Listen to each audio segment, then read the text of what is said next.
வணக்கம். பாகம் 2 கடகம் முதல் கன்னி வரை சித்திரை மாத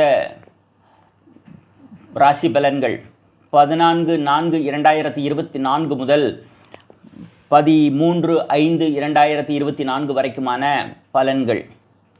கடகராசி அன்பர்களே,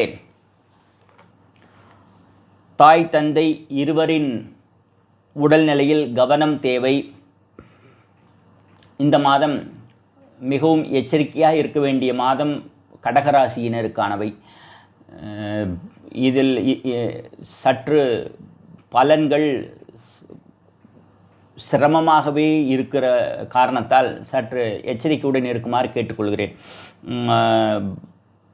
கோவில், குளம், தெய்வ வழிபாடு, குலதெய்வ வழிபாடு இந்த மாதம் மிகவும் முக்கியமானதாகும். அரசு வகையில் ஆதரவு உள்ளது. தொழில் புரிவோருக்கு சாதக நிலை, பணவரவு நன்றாக உள்ளது. பங்குச்சந்தையில் உள்ளோர் சிலருக்கு லாபமும் சிலருக்கு நஷ்டமும் ஏற்படக்கூடும். அதாவது கிட்டத்தட்ட சரிசமமாக இருக்கலாம். தின வர்த்தகம் எனும் இன்ட்ராடே என்று சொல்லக்கூடிய பங்குச்சந்தையில் தின வர்த்தகத்தை தவிர்க்கவும்.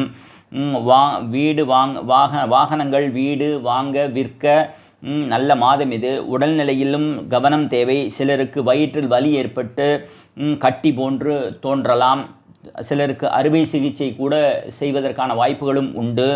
மிகவும் எச்சரிக்கையாக இருக்க வேண்டிய மாதம். சிலருக்கு புத்திரபாக்கியம் தள்ளி போகும், சிலருக்கு புத்திரபாக்கியம் ஏற்படும்.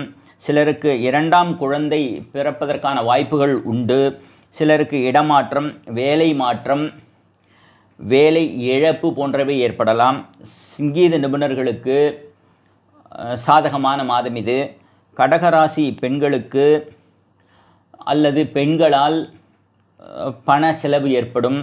சிலருக்கு அலுவலகத்தில் உயர் பதவி கிடைக்க வாய்ப்பு. இந்த 12 ராசிகளிலேயே கடகராசிக்கு மட்டும் சற்று இந்த குரு பயிற்சி நடப்பதற்கு முன்பு வரையிலான காலகட்டங்களில் சற்று கவனமுடன் இருக்க வேண்டும். பின்பு மே மாதம் 1ஆம் தேதிக்கு பின்பு நன்றாக இருக்கிறது. நன்றி.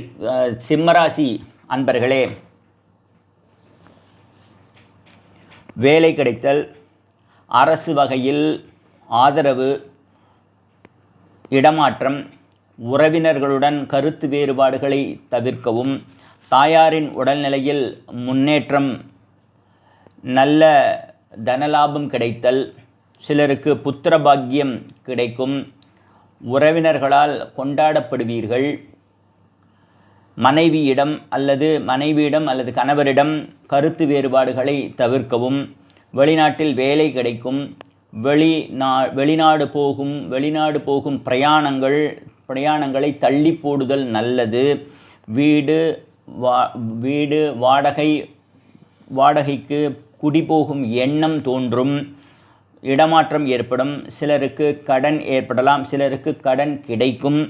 அதிகாரமிக்க பதவி கிடைக்கும். அலுவலகத்தில் கூடுதல் பொறுப்புகள் கிடைக்கும். பங்குச்சந்தையில் முதலீடு செய்ய வேண்டாம், தவிர்க்கவும். கண்ணில் சிலருக்கு வலி, வேதனை, குறைபாடுகள் இருக்கலாம். சாப்பாடு குறைவாகத்தான் செல்லும். இவை அனைத்தும் சிம்மராசி அன்பர்களுக்கானவை. கன்னிராசி அன்பர்களே, தனலாபம், புதிய வேலை கிடைப்பது. கணித வித்தை தெரிந்தவர்களுக்கு இந்த மாதம் நல்ல மாதம். நினைத்த காரியங்கள் சாத்தியமாகும். இதுவரை கிடைக்காதவைகள் எளிதில் கிடைக்கும். புதிய அக்ரிமெண்ட்டில் கையெழுத்திடுவது. வாங்கல் வெட்டலில் நல்ல லாபம் கிடைத்தல். இஷ்டமான வேலைகள் கிடைக்கும். பல வேலைகள் செய்ய நேரிடலாம். சுகமாக லாபம் வரும். இந்த மாதம் எதிரிகளை வெற்றி கொள்வது. அலுவலகத்தில் சாதகமான நிலைமை. பங்குச்சந்தையில் உள்ளோர் நல்ல லாபம் காண்பர். புத்திரபாக்கியம் ஏற்படும். அலுவலகத்தில் உடன் பணிபுரியும் உயர் அதிகாரிகளுக்கு இடமாற்றம் ஏற்படலாம் அல்லது வேறு இடங்களுக்கு மாறி செல்லலாம். புதிய தலைமை பதவி கிடைக்க வாய்ப்பு. பொன் நகை ஆபரண வியாபாரம் செய்வோர் இந்த மாதம் நல்ல மாதம். உடலில் உஷ்ணம் இருக்கும். தலைவலி, தலைவேதனை, உடல் உபாதை, மனக்கஷ்டம் இவைகள் இருக்கலாம். சிலருக்கு விசித்திரமான உடுப்பு உடுத்துவதற்கான வேலை கிடைக்கும் வாய்ப்பும் உள்ளது. இவை அனைத்தும் கன்னி ராசி அன்பர்களுக்கானவை. இத்துடன் பாகம் 2 நிறைவு பெறுகிறது. பாகம் 3 சந்திப்போம். நன்றி, வணக்கம்.